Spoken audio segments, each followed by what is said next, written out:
Abdoulaye Diallo,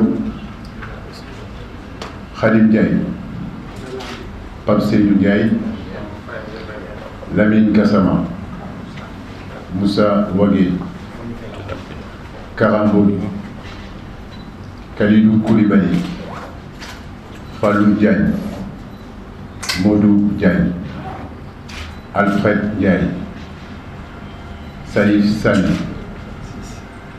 Idrissa Gana Gueye, sorry. C'est pas grave, on va y aller. Salif Sani, Idrissa Gana Gueye, Cheikhou Kouyaté, Cheikh Ndoye, Younous Sankaré, El Hadj Hassan Diousé, Sadio Mané, Ismaïla Sarr, Diao Keita Baldé, Opanguet, Moussa Sow, Mambirem Diouf et Moussa Konaté.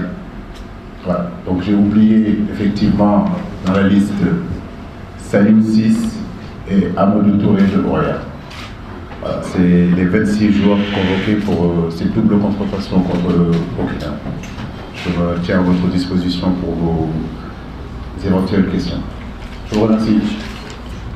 Amadou est un garçon qui a évolué plusieurs années ici, notamment au Giraffe ainsi qu'au Casa Sport. Donc il a connu aussi les autres sélections, que ce soit l'équipe locale, l'équipe olympique. Donc je pense qu'il a quand même un background au niveau de ces sélections.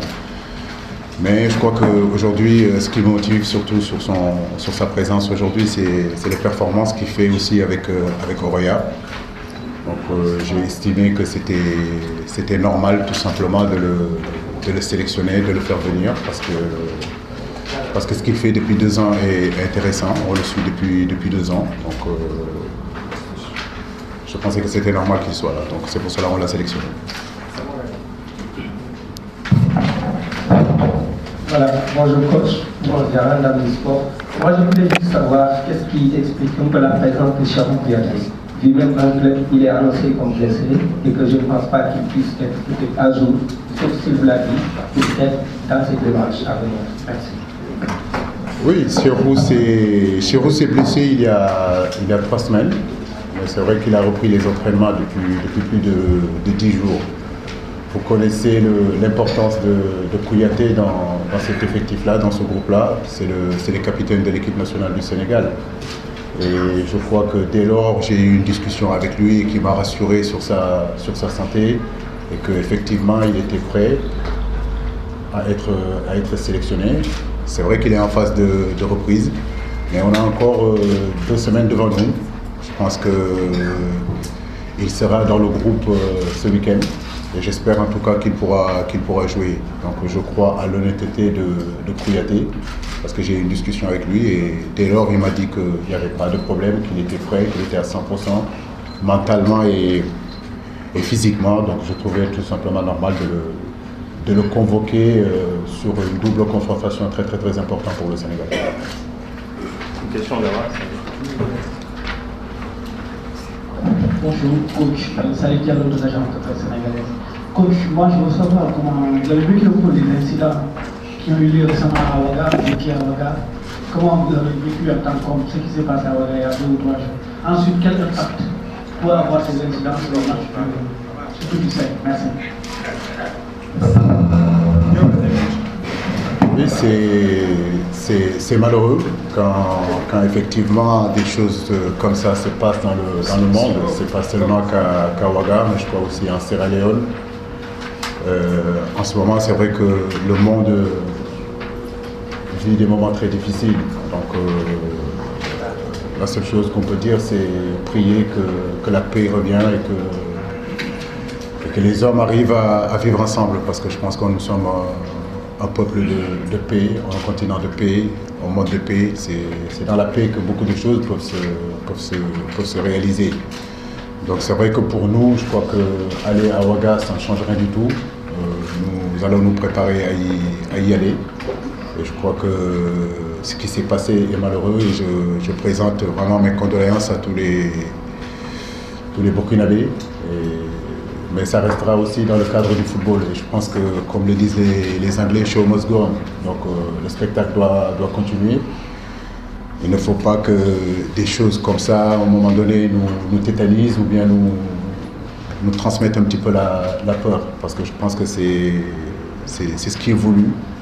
Et il est important aussi de montrer à ces gens-là que nous allons nous relever, que le continent va se relever, que Burkina Faso va se relever et que la vie doit continuer. Voilà. Vous pouvez poser la question ou bien vous attendez ici, après on nous donne le micro. Allez-y, monsieur. Oui, bonjour. Oui, bonjour, coach. C'est Farmadia de la FMFM.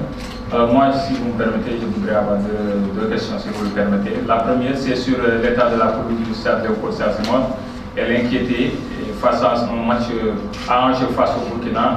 Aujourd'hui, qu'en est-il? Est-ce que vous êtes satisfait des efforts qui ont été faits, oui ou non? La deuxième question, on sait tous qu'on est en période de mercato de transfert. Les Lions ont connu de fortunes diverses. Abdoulaye Diallo est redevenu numéro 1 à Rennes. Il y a Mambir Diouf replacé dans l'axe de l'attaque à Stoke City, qui a eu à marquer des buts.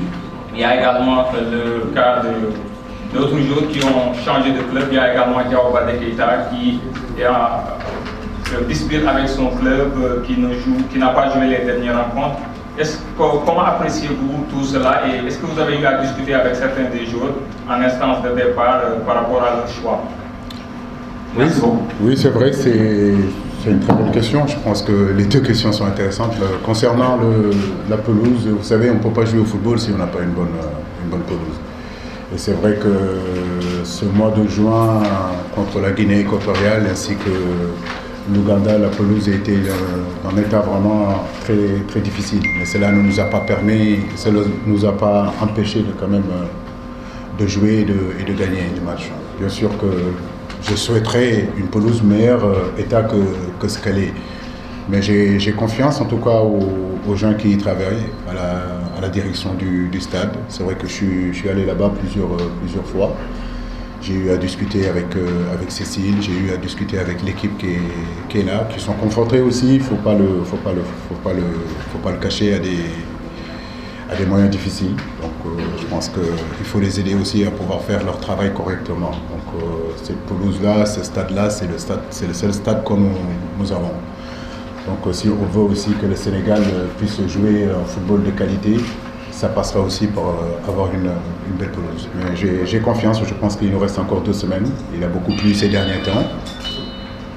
Et l'équipe qui est là-bas, il y est vraiment à arrache-pied. Et j'ai espoir vraiment qu'on aura une pelouse, en tout cas, qui rentre dans les conditions adéquates pour pouvoir jouer un grand football et un grand match.